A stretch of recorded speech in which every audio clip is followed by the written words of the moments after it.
Nous allons ouvrir cette séance. Aujourd'hui, c'est la première conférence qui est donnée par le professeur Arato de la New School for Social Research de New York. Le professeur Arato s'est spécialisé depuis un certain nombre d'années dans l'étude des transitions constitutionnelles, et notamment dans plusieurs directions. Il a étudié de très près le processus d'Amérique du Sud, il a étudié le processus dans plusieurs pays de l'Est, et il a également étudié le cas irakien, et il a publié un ouvrage qui a d'ailleurs pour titre Constitution Making Under Occupation, The Politics of Imposed Revolution in Iraq, qui a été publié par Columbia University Press. Donc, les conférences qu'il va nous présenter sont rassemblées sous le titre Theory and Practice of Post-Sovereign Constituent Power, où il va à la fois nous présenter les études sur des pays spécifiques qu'il a fait sur ce terrain-là, et en même temps essayer de formuler une théorie générale de cette transition. Les séances auront lieu donc pendant 4 semaines consécutives à partir de ce jeudi. Le professeur Arato s'exprimera en anglais comme c'est indiqué par le fait que les titres de ces conférences sont mentionnés en anglais, mais vous pouvez poser vos questions en français. Il comprendra cette langue, en tout cas pour comprendre vos questions, même s'il répondra en anglais. And of course, you can help me when I misunderstand or don't understand anything. Thank you very much, Pierre, for inviting me, and I'm very grateful to the Collège de France for having made this possible. It's really quite exciting for me to be at this famous place. I'm a student of history, and so I even know how the place originated, but I haven't had a chance to lecture here before.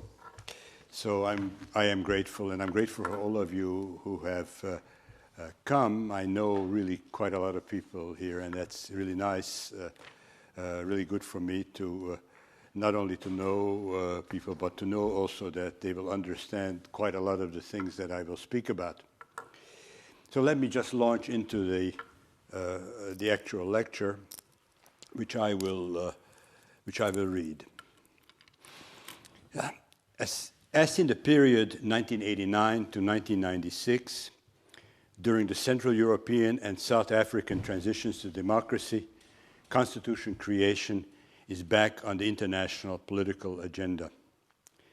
In the wake of the Arab revolts in 3 countries, Tunisia, Egypt, and Libya, constitution-making bodies are now being assembled after revolutionary overthrows of previous regimes, or at least incumbents. Here lies the decisive difference between then and now. With the exception of Romania, the Central European cases involved negotiated change within legal continuity, and the same was dramatically true in South Africa. The Arab revolts, on the contrary, broke legal continuity along with the laws of change of established regimes. We have experienced not only large numbers of mobilized citizens active in transformations, that was also true in some Central European countries, but in 2 or 3 countries the return of civil war as well. In Egypt, a veritable coup took place within the revolution. The return of revolution also means the re-emergence of revolutionary forms of constitution making. While in 1990, only Romania had a classical European-type sovereign constituent assembly operating in tandem with a provisional government, it is now this combination that characterizes constitutional politics in Tunisia, Egypt, and Libya. There is reason to expect that unless the electoral and coalition-forming rules and arithmetic are especially favorable, the historical dilemmas associated with this form will also return. 2 outcomes, both unfavorable for democracy and democratic legitimacy, thus become possible. The first one was feared by Lenin in 1905 when he warned that whoever holds the de facto physical power, in that case the Tsarist authorities, can control the outcome of the Assembly's work. In Egypt, the candidate for such a de facto control is obviously the Supreme Council of the Armed Forces, which has on its own formed the provisional government. The second negative outcome is constitution making by the bare majority of the Assembly, imposing its product on the rest of the political forces. This is what Lenin feared, in a very charitable interpretation, at least in 1918, when he went on to dissolve the Constituent Assembly. My four major theses in these four lectures will be the following. First, the combination of three modern concepts in the process of revolutionary constitution making, namely sovereignty, the fiction of the people, and the constituent power, intensifies the already authoritarian propensity of revolutions, their elective affinity to dictatorship linked to ideas of total rupture, as well as the factual processes of civil war and internal coup. This I wish to argue today in context of the history of the two great democratic revolutions, their forms of constitution making, and the relevant forms of theoretical justification and self-reflection. Second, I wish to maintain that without openly or consciously abandoning the three concepts I just mentioned, a method of constitution making has emerged from Spain in 1977 to South Africa in 1990 to 1996 that has very much reduced the likelihood of authoritarian outcomes within and immediately after the constituent process. Beyond the alternative of reform and revolution, this new method that I will variously call post-sovereign after its principle and roundtable type after its main institution will be shown to be a synthesis of the French Constituent Assembly and the American Convention as understood since 1780 and 1787 at least. I believe that a theory of this new paradigm would have to break the link between popular sovereignty and constituent power. I will outline such a theory next time, along with what I take to be its normative achievements. Third, I will, however, admit and analyze the path-determined aspects of the new paradigm. 2 weeks from today, I will use some contemporary social scientific analysis of constitution making to consider the reasons why modern constitutionalist constitutions are adopted, and beyond them, will try to show the close relationship of the new multi-stage process with such an outcome. I will try to draw out the normative implications of the best social scientific theories and attempt to show that in an expanded form, these converge with the post-sovereign paradigm. Finally, in the last lecture, I will return to the path-determined dimension of paradigms and show that both a relatively balanced field of political forces and a failure, actual or potential, of reformist and revolutionary projects is needed to enter into the required political process. This path-determined aspect seems to vitiate the relevance of the new method wherever reform from above or revolution from below are politically possible. I will go on to show that the theoretical advantage that the post-sovereign paradigm is forced to solve, the problem of legitimation through a plurality of means, can be compensated, at least in principle, in reform and revolution, assuming full understanding of this problem. I will try to demonstrate this thesis in terms of the revolutionary processes currently underway in Tunisia, Egypt, and Libya, and the radical constitutional reforms of contemporary Turkey and Hungary. With respect to Hungary, I will explain, or will try to explain, how the post-sovereign paradigm itself went wrong and why the failure cannot be redeemed in the current project of illegitimate reform. So, on to the first lecture. Legislator and popular sovereign. Democratic constitution making, the notion of revolutionary constituent power, emerged first in the English revolutions of the 17th century. But even before, Republican thought, and most importantly, Machiavelli, anticipated its problems. Famously, the author of the Discorsi considered violent acts through extraordinary single lawgiver, supported by civic religion, the only reliable way to found republics. It is strangely enough less well known that he also considered and decisively rejected fundamental lawmaking by an elected body of representatives. The relevant story to which he twice returns is the semi-mythological Livian one of the Decemviri, who, according to tradition, in 1452 or 1451 BC, enacted the 12 Tables, that the same tradition probably wrongly considered the basic or organic laws of the Republic. Following Livy, what do you say in France?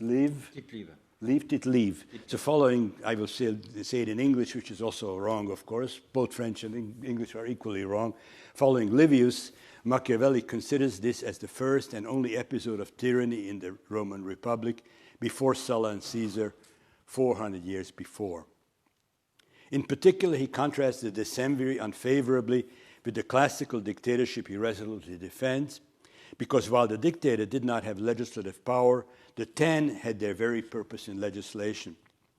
Moreover, unlike the dictator, they could be and were re-elected, and crucially, they had the plenitude of all power, legislative, judicial, and executive, we might say today, since the authority of all other offices and magistracies of Rome, including the popular assembly, was suspended. According to Machiavelli, the decemviri could, and I'm quoting from the English, do everything the Roman people were competent to do, and it is by implication this substitution of the whole by a part that was the deepest source of tyranny as described by Livius during especially the second year of the 10 after the re-election of the body and its leader. Thus, what I will call sovereign constituent power was anticipated by Machiavelli and was rejected as such, even as he did not yet possess the modern concept of sovereignty. It was otherwise with Rousseau. While he was in many things admittedly beholden to the Florentine, part of his assessment of the decemvir episode is significantly different. Rousseau was unwilling to concede foundations to the undivided act of one individual and to inevitable violence. He repeats, to be sure, the claim that the decemviri were tyrants and attributes the reason entirely originally for having, and I'm quoting from the English translation, united legislative authority and sovereign power in the same head. But he stresses a dimension not insisted on by Machiavelli.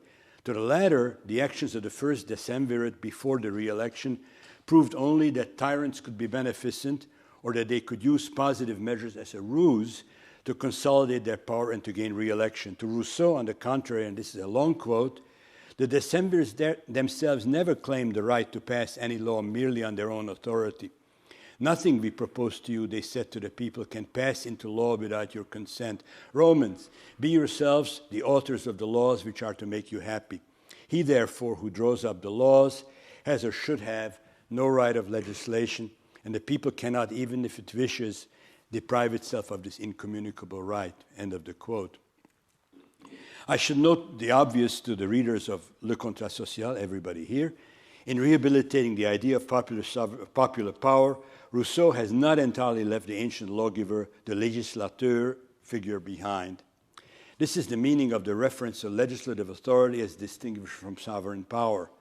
The need to distinguish authority and power, accomplished by Machiavelli with the help of religion, goes both ways. If the authoritative body assumes popular power, that is, when the decemviri would no longer allow the comitia to meet and ratify their product, they became tyrants. But for the original acts of constitution, popular power is not enough. A lawgiver is still needed, now in the guise of an expert, non-violent, authoritative advisor. This is because Rousseau claims that while the general will is always right and tends to the public advantage, I'm quoting, it doesn't follow that the deliberations of the people are always equally correct. Our will is always for our own good, but we do not always see what that is. The people is never corrupted, but it is often deceived, and on such occasions only does it seem to will what is bad. It's the English, unfortunately, but I think you're better off not hearing my French. The issue is deeper than the question of mere information and expertise, although they matter. Even with the problem of factions and partial wills, we do not reach the most fundamental problem. As in Machiavelli, the inevitable circularity of forming a free people where the people are not yet free must be still dealt with. It is still solved by Rousseau with the venerable figure of the legislateur. Yet it is on this point that both the authors of the Federalist and Sieyès decisively break with him. They are proud to be able to do without the lawgivers and founders of the past. As Hannah Arendt argued, the Americans could rely on the authority of the already constituted small republics. But Sieyès, she rightly claimed, indeed merged original power and authority in the same source, in at least Qu'est-ce que le tiers état? We might add a fictional source, not under any positive law, unlike the small republics in America. It is true, Sieyès was a stand-in for Carl Schmitt in Arendt's analysis. Yet in the present context, by adding representation to the Rousseauian scheme and denying the need for popular ratification by positing that the Constituent Assembly, I'm quoting from him, replaced the nation in its independence of all constitutional forms, Sieyès did seem to return to the much criticized December model. Those who were even more Rousseauian than he in the Assemblée Constituante went further still.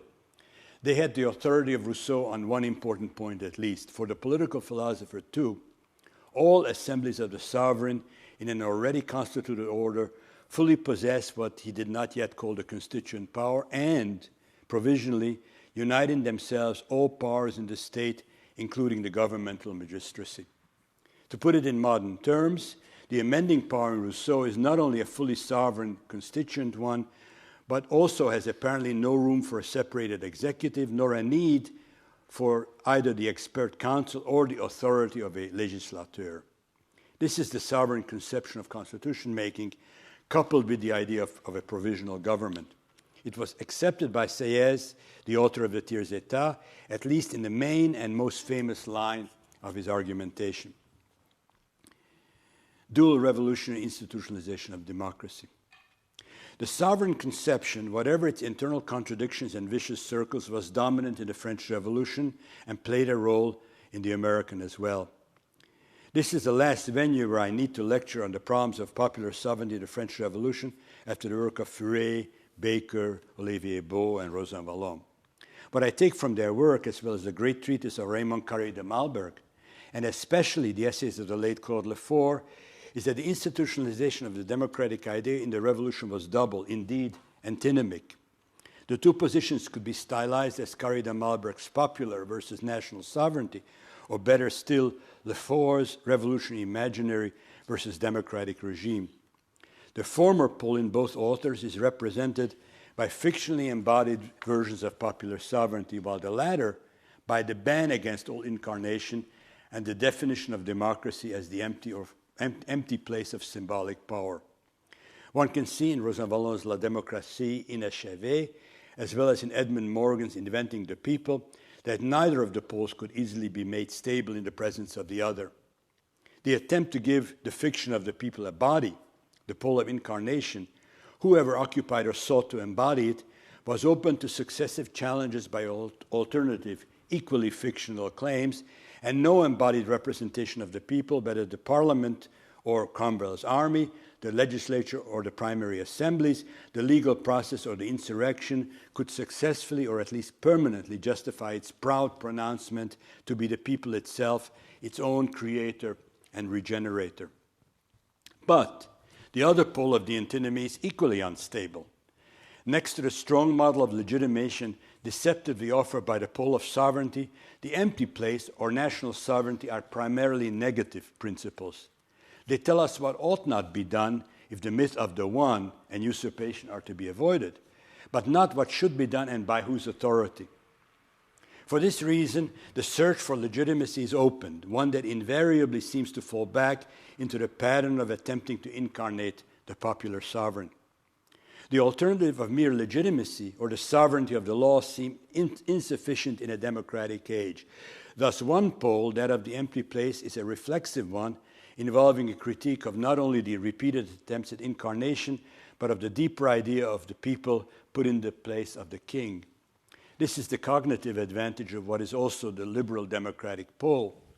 But the other, we should call it the populist pole, has great attractiveness to those who forget or never knew history. The oscillation between the two poles poses an antinomy that seems to be the very fate and paradox of liberal democracy since its inception.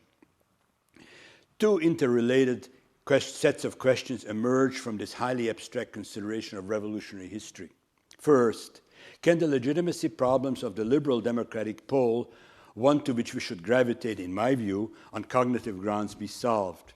Can they be solved without appeal to popular sovereignty and the continual risk that agents from above and below will claim that they alone represent or even are the people? Can the fiction of the people be reconstituted as a partially counterfactual process of legitimation? Can we get beyond the alternative of revolutionary and merely representative democracy? These are some of the unsolved problems inherited from the French Revolution, and as I will try to show, even the American one, especially if you consider the history of the individual states. The two issues are connected because we need to understand legitimacy in broader terms than popular sovereignty if the oscillation, the dialectic of fictions, is to be brought to an end. In one period of the French Revolution, figures like Condorcet sought to solve the problem of the democratic antinomy by constitutional designs that incorporated direct and representative democracy in terms of a plurality of institutions and temporalities. All these projects failed. But even their authors barely realized, with the brief and ultimate tentative exception of Condorcet in 1791, that the process of constitution making, the pouvoir constituant originaire, should itself be pluralized, beyond the dualism of a passive acceptance of a sovereign assembly's product in a referendum. The monism of the process was one of the reasons why the result, too, was always disappointing. The dominance of the theory of post-sovereign constituent power. On the European continent, at least, and wherever its revolutionary tradition has been influential, the dominant conception of the constituent power has been strongly marked by the embodiment pole of the democratic antinomy. In terms of concrete models, this has led to two options: sovereign constituent assemblies without ratification and sovereign assemblies followed by referenda. But as Carl Schmitt, the most famous advocate, claimed, with the authority of Sieyès behind him, other organizational forms would be equally possible. The indeterminacy follows from the imputed fictional subject of the process. Following one trend in the Sieyès of Tiers État, this subject is defined as the people or the nation that pre-exists all organizational and constitutional forms and cannot be bound or limited by them. It is said to be in the state of nature, but apparently not of individuals, but of peoples. Already Sieyès argued that the representative body of this constituent power, its carrier or Träger, in the words of Schmitt, is as unlimited and unlimitable by any constitution as the sovereign people itself. It can do all the nation can do, as in Machiavelli's depiction of the decemviri. Such an unorganized but sovereign entity can not only create the constitution it wishes, but it alone disposes, free of prior rules, the process of its own creation. The maximally democratic claim has, however, an elective affinity to dictatorship. Before a constitution is enacted, in the rupture between two constitutions, the carrier or representative cannot rule according to the old or the new rules. Since arbitrary rule is supposed to be bound by substantive and temporal limits of the making of the new constitution, this is a form of dictatorship rather than tyranny or despotism, even if the terms were often, as in the French Revolution, interchangeably used. But the constituent power or its representative's dictatorship is not the Roman or commissarial type, but what Schmitt called a new form sovereign dictatorship. It is rooted politically in the logic of revolutionary rupture and theoretically in the model of embodiment. Ariu called it emanation, with its enormous gulf between imagined and empirical people. The constituent power makes its constitution in the name of the imagined one, excluding from the process and even citizenship large parts of the population, large parts of the empirical population. This, of course, leads to constitutions of the majority at best, and usually the minority that holds power or has managed to become politically mobilized. It thus almost inevitably leads to charges of usurpation and competing claims of alternative popular sovereignty, electoral or insurrectionary. Political repression and authoritarian rule are the only answer if these two types of claims are to be neutralized.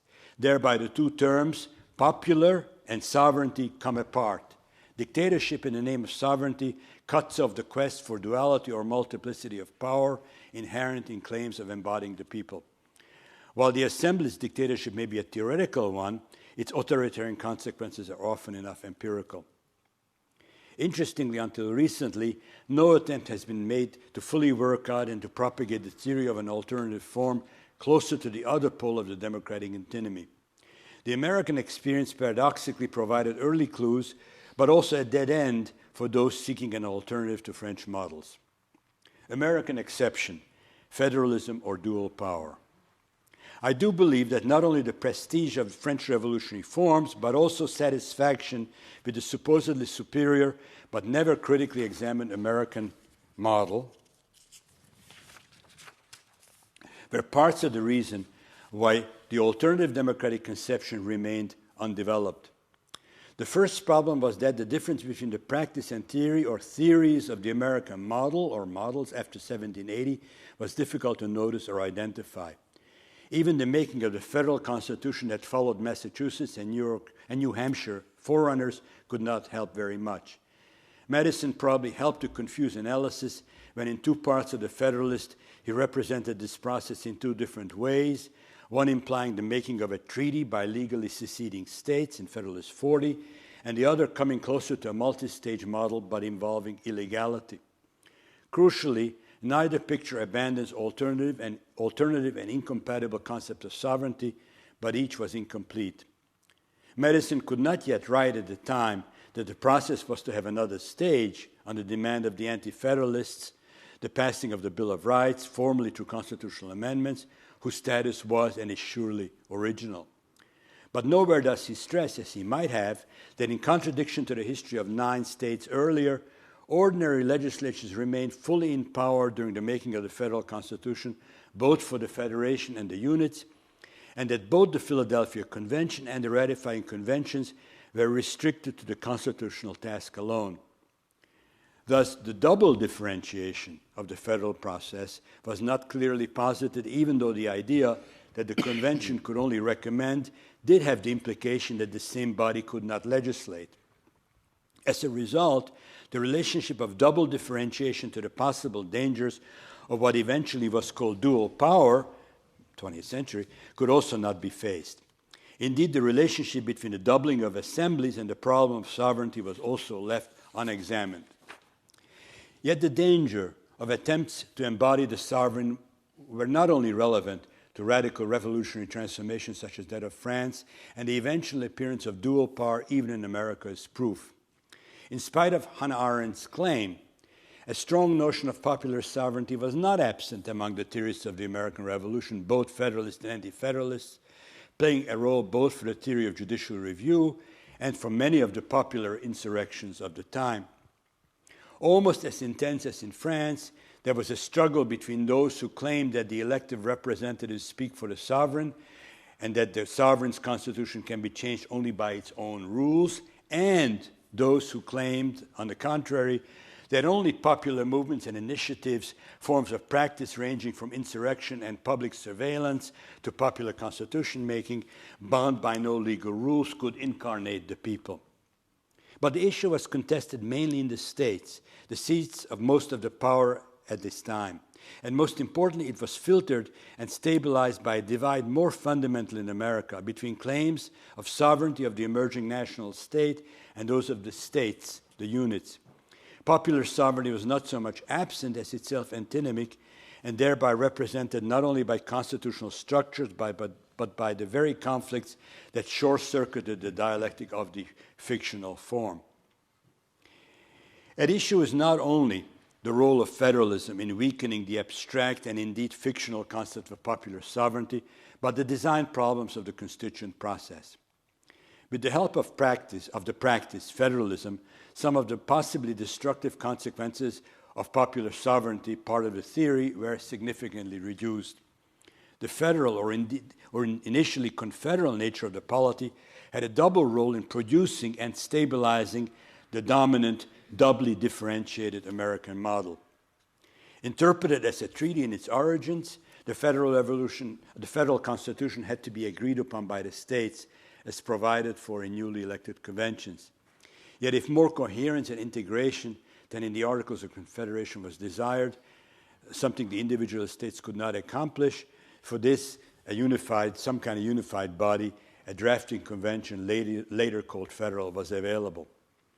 Conversely, interpreted as a constitution from its origins, and not just a treaty, and not just in enacting the Bill of Rights, its main agent did not have the power in the confederal system either to assume a plenitude of all powers or to impose its product. A separate scheme of ratification was needed, relying on the states, since a common referendum also could not be imposed or enforced, although it was actually suggested. From this perspective, the violations of the previous treaty, like rule of revision, were real, but these irregular steps were as far as the Federal Convention could go in the face of internal opposition and external power.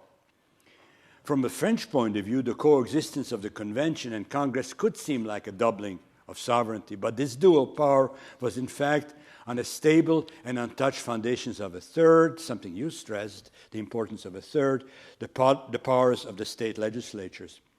It was they who delegated the members of the Convention who were not freely elected. Would things work the same way for a unitary state? There is also an American test here, the level of the states that from a constitutional point of view were unitary. Here, the already mentioned case of Pennsylvania in 1776 showed the instability of the doubly differentiated mode. While a separate convention was then elected for the purpose of constitution making alone, this body assumed all powers in the state and marginalized, actually suspended the standing legislature.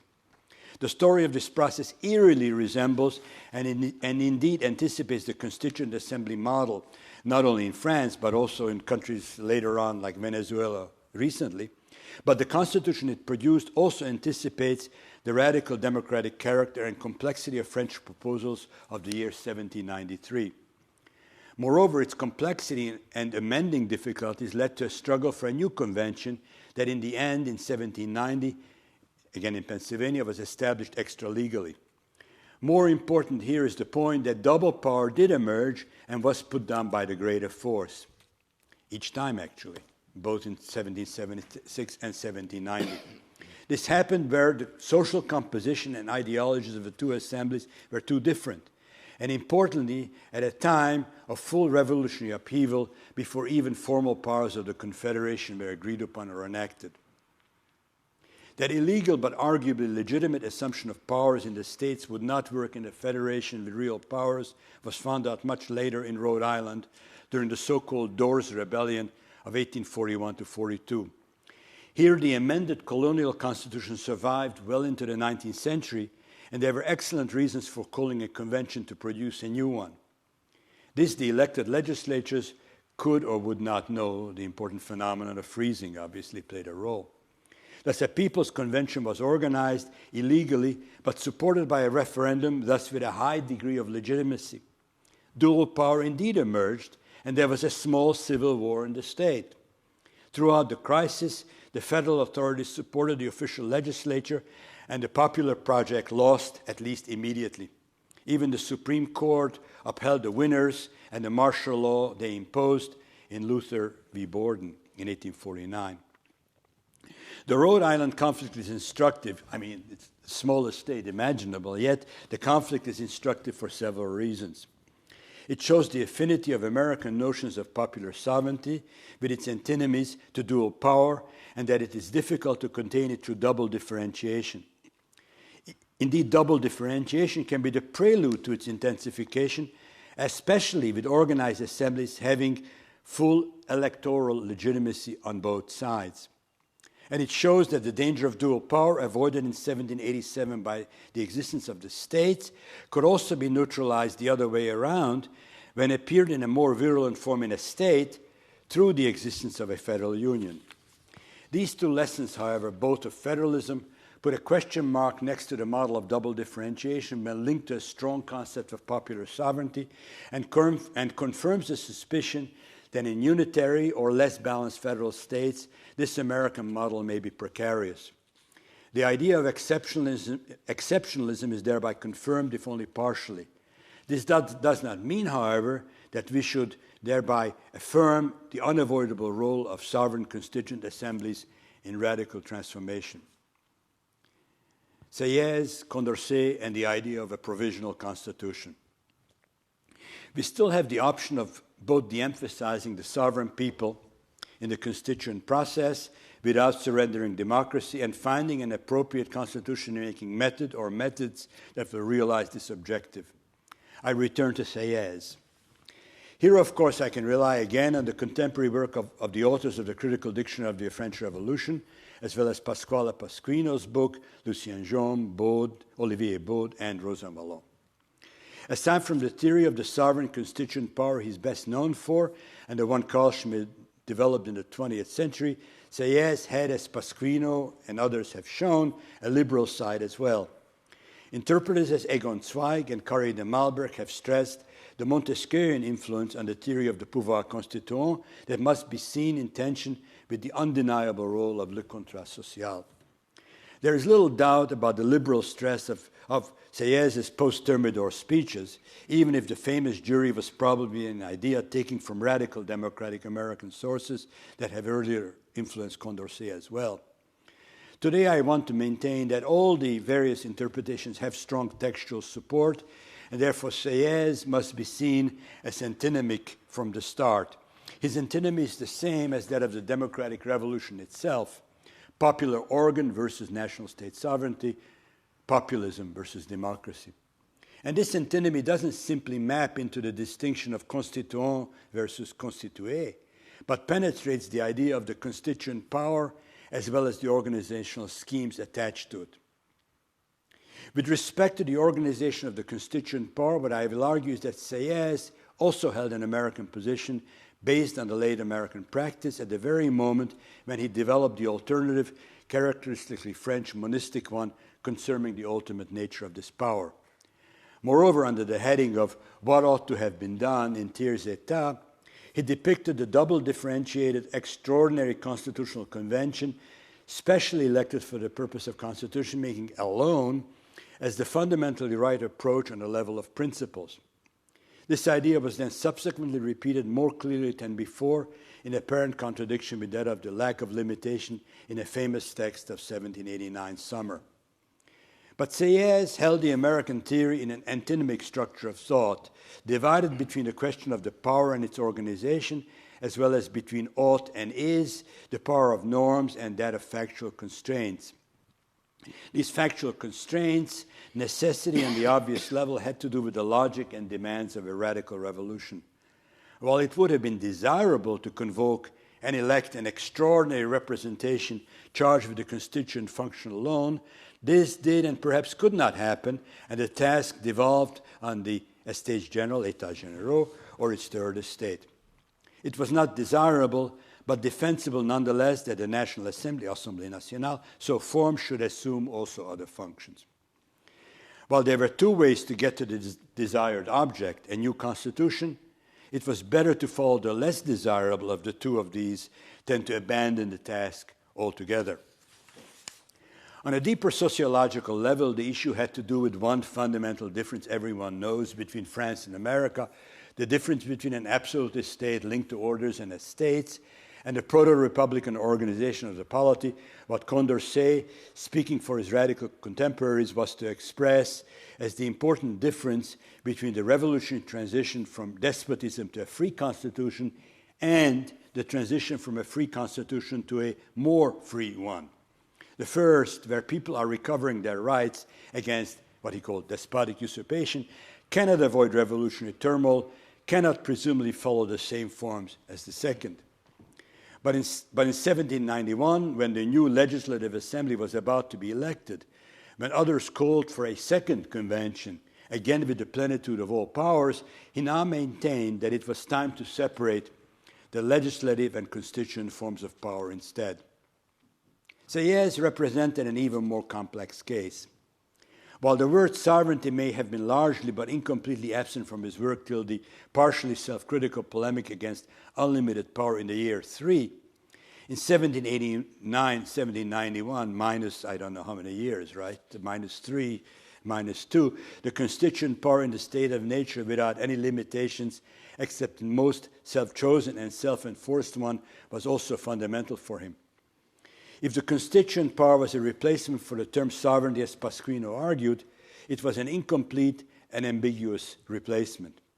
At most, it revealed a difference with le contrat social, a consequence of having turned to representation that involved the protection of the Constitution against the legislative power itself, something that could not be possible or even necessary for Rousseau. But this would have led only to single differentiation. In other words, the legislative power must be kept from the constituant. Possibly because of the influence of Montesquieu, Sieyès, however, adopted American double differentiation, clearly as a more secure way to stop representatives from abusing their power, the power of incumbency. This, however, did not lead to a full break with Rousseau as far as the constituent power went. To the extent that now a representative organ was set, again, I'm repeating this phrase, to replace the nation in its independence of all constitutional forms, with its will having the same worth, as he says, as that of the nation itself, it was thus itself unlimited and unlimitable. Admittedly, legislative power, a key dimension of sovereignty, was assigned to constituent power or its organ only under the pressure of necessity. This would imply a limitation if it was clear how such a functional differentiation could be enforced against the more recently elected constitution-making body. Sieyès doesn't provide an answer, and the process of 1792-93, when the survival of the Legislative Assembly was never a serious possibility, as I learned from Arnaud Lepillouet, illustrates the difficulty. Beyond the antinomy, however, there was also a third, Sieyès. He did not, in 1789, simply register the impossibility of following the most desirable American road. While often seen as the champion of this necessity as the new desirable, this is wrong for Sieyès. Not only did he not abandon the norm, held admittedly in an antinomic tension, but he went on to propose a new scheme for realizing it. In two texts, at least, he proposed treating the work of the Assemblée Constituante, the Constitution of 1791, in effect, as provisional, that would have to be confirmed as definitive by a new assembly or convention properly elected for that purpose. He nowhere implies that the new body would have the power only to say yes or no, and he definitely does not mean a referendum by either the primary assemblies or by the atomized population. Condorcet recorded his partial assent in 1791 and even completed the argument. From first affirming the American doubly differentiated model as the paradigm for the amending power, he imperceptibly moved on, as did Sieyès, to a new and different idea applicable to the process of constitution making in which they still found themselves.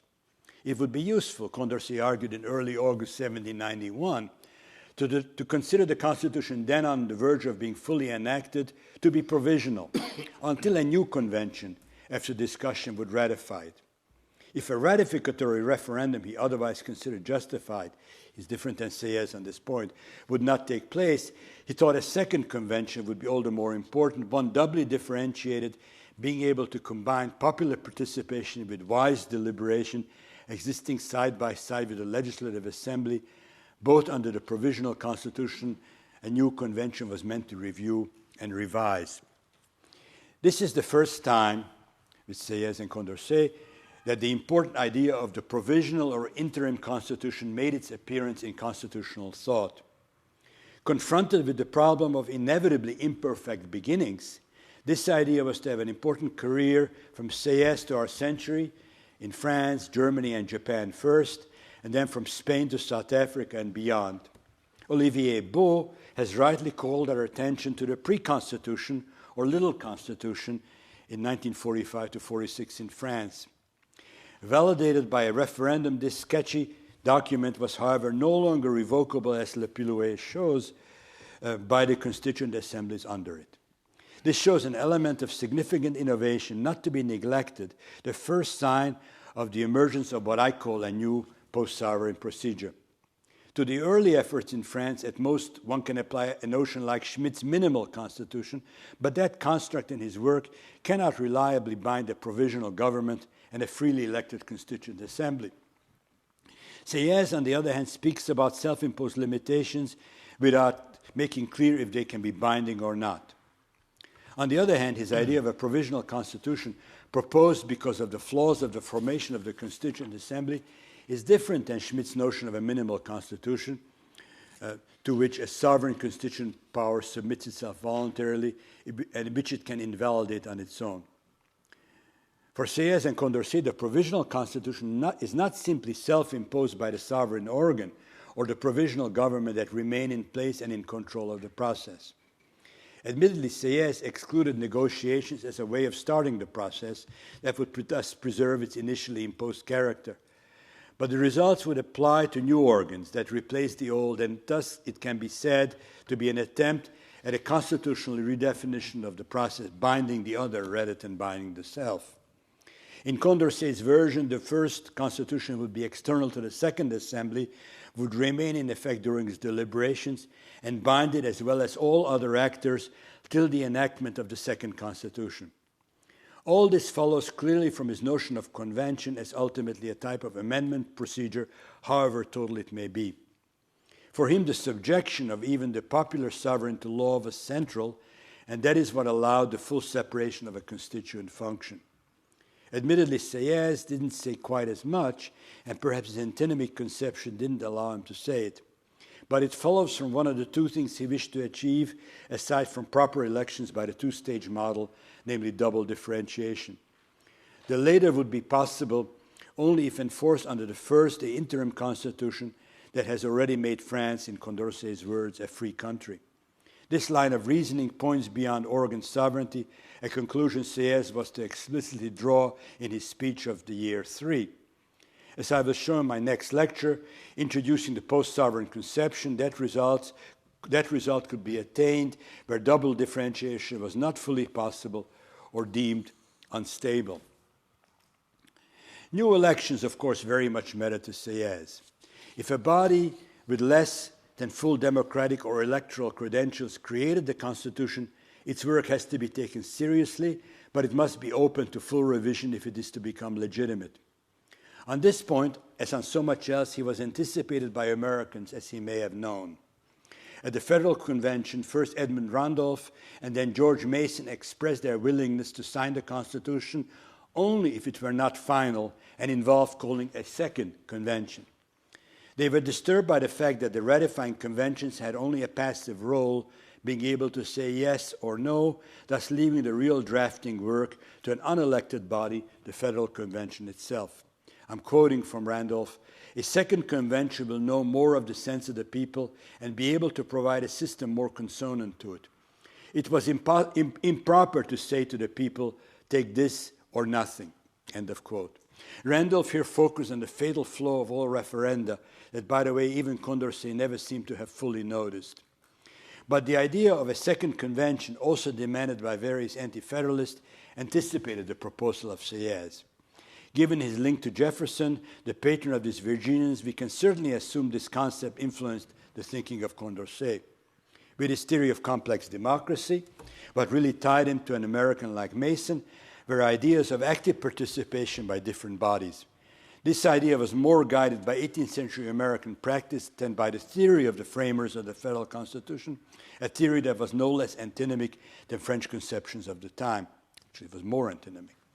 In America, the conception led to the Bill of Rights, drafted not by a second convention, but by the new amending power under the Constitution.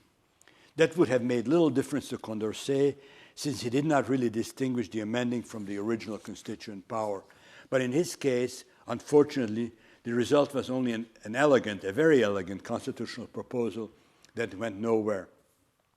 The same was indeed true of the idea of a provisional constitution first articulated by Sieyès.